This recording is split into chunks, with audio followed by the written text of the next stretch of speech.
together.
Friends and family members of the bride and groom, we welcome you here for this joyous occasion, this time of a celebration of love, as on this day, James Joseph Hendrickson and Karol Joe Cooper pledge their lives to one another in holy matrimony.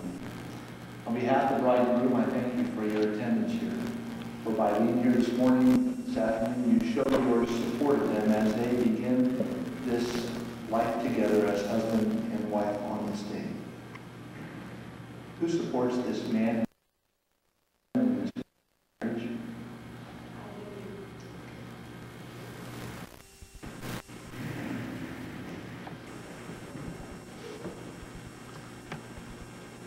Marriage is such a beautiful gift that God has given us. There is no ceremony as beautiful as a wedding ceremony. It promises a lifetime of love and a commitment of caring. It marks the beginning of a lifelong journey walked hand in hand and side by side.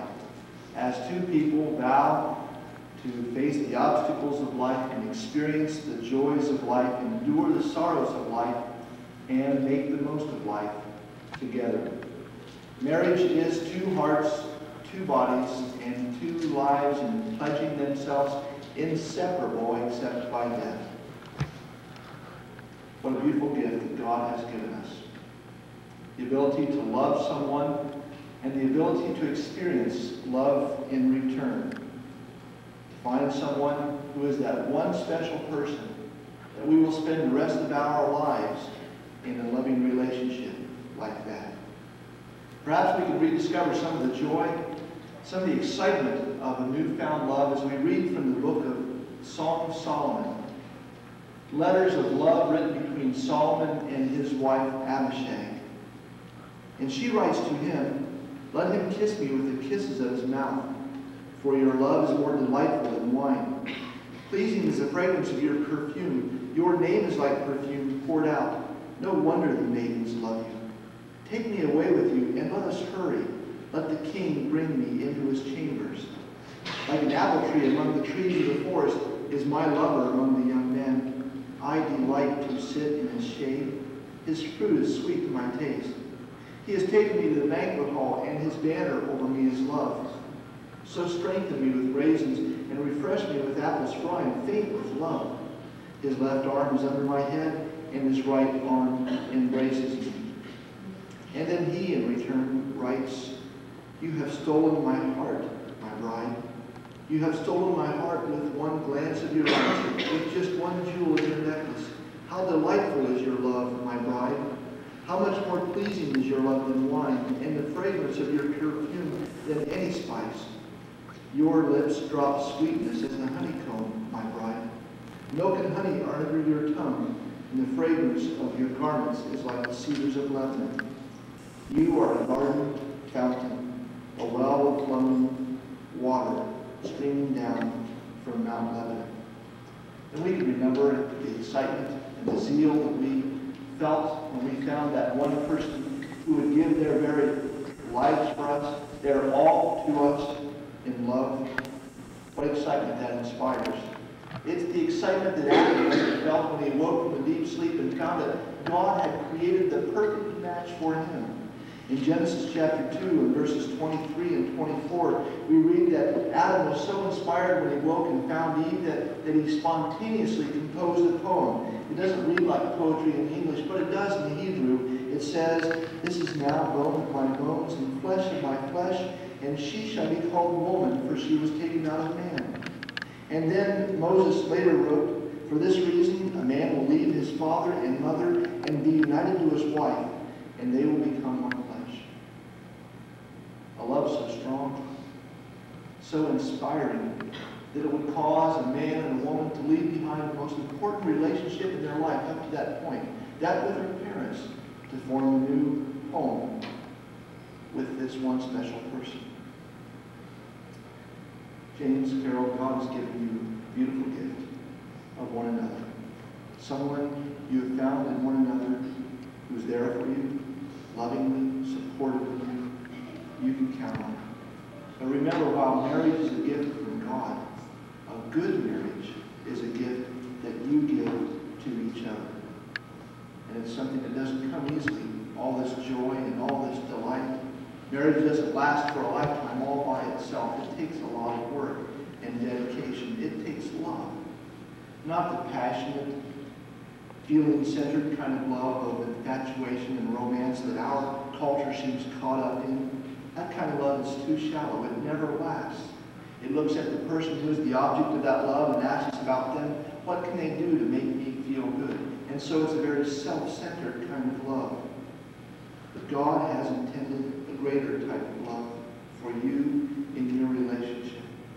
God has intended something that's deeper and longer lasting. And he describes that love in the book of 1 Corinthians, the 13th chapter, when he gives these definitions of love. Love is patient, love is kind, it does not envy, it does not boast, it is not proud, it is not rude, it is not self-seeking, it is not easily angered, it keeps no record of wrongs. Love does not delight in evil, but rejoices with the truth. It always protects, always trusts, always hopes, always perseveres. Love never fails. The kind of love that's described here is a giving love, and one in which you genuinely care for your spouse, so much so that you put them and their needs ahead of your own. It isn't a self-centered kind of love, but in fact it's a self-sacrificing love for the sake of the other. It's a kind of love that never counts the cost, never calculates the return, never makes demands, but is completely generous and without limit. It's the same kind of love that God has for us when the Scriptures tell us that God so loved the world that he gave his Son. Have that kind of love for one another. Completely generous, without limit, giving always. Also have an unconditional kind of love for each other. A love that says, I'm going to love you no matter what. You're going to be taking vows to that effect in a few moments. Many marriages today seem to be based upon a conditional kind of love. They don't last very long. It's as if the couple is saying to each other, I'll love you as long as. I'll love you as long as you make me happy. I'll love you as long as we get along well together. I'll love you as long as you fulfill me. Don't make Karol earn your love, Jimmy. Karol, don't make Jimmy earn yours either. But give it unconditionally, no matter what. And finally, have a love of commitment to each other. Life is not going to always be easy, and your marriage will not always be filled with happiness. There will be problems, there will be arguments, There will be times when you doubt one another. There will be times when you doubt your love, and you'll wonder if maybe today you made the right decision. There are going to be times, Jimmy, when Karol seems to be uncaring. There are going to be times Karol and Jimmy seems to be insensitive to your needs. Every marriage has its rough spots. But know this, that no matter what problem exists in your marriage, it can be overcome. God will give you the strength. And He teaches us how to love unconditionally and in a committed kind of way. Remember that there is more to be gained from your togetherness than there is from your separateness. And the two of you together are more fulfilling than either of you independent of one another. So I would advise you to wait out the tough times, because they will pass. And be patient and forgiving with each other, realizing that no one is ever perfect. Learn to say, I'm sorry. Be quicker to find your own fault than you are the fault of your partner. And never fail to express your love for each other, especially during the difficult times, because it is during those times that you will most need the reassurance from one another that you still love them, that you're still there for each other. Marriage is a sacred institution of God. It's a solemn promise before Him to love each other and live together for a lifetime. It's a commitment not to be lightly considered or impulsively made. If you are prepared to make that commitment to each other now, then turn and face each other and be prepared to take your wedding vows.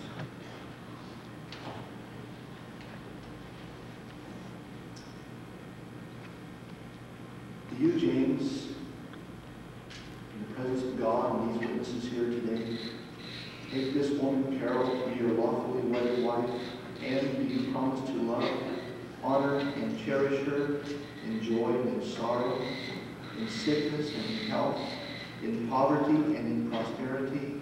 And do you promise to keep yourself to her and her alone as long as you both shall live?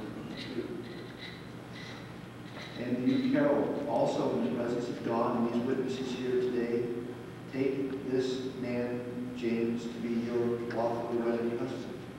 Do you promise to love, honor, and cherish him in joy and in sorrow, in sickness and in health, in poverty and in prosperity? And do you promise to keep yourself to him and him alone as long as you both shall live? Are there rings to seal these vows?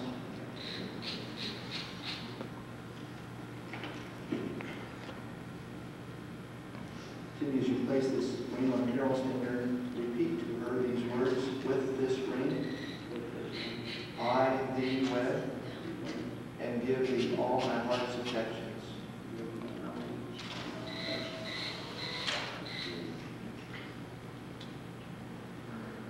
Karol, would you please repeat those same words to Jimmy as you place this ring on his finger? With this ring, I thee wed, and give thee all my heart's affections.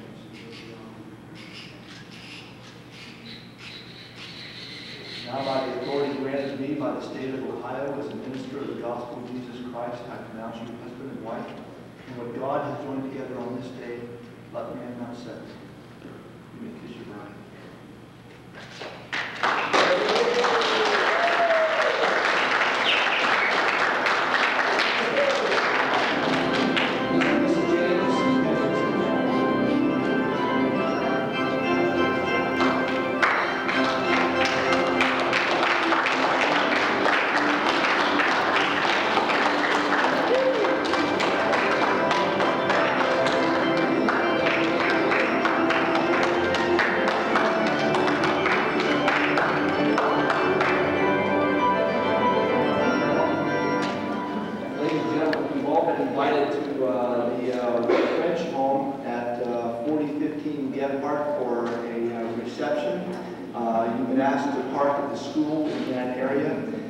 Please remain seated until the ushers come and dismiss you row by row.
Got it. Okay, thanks.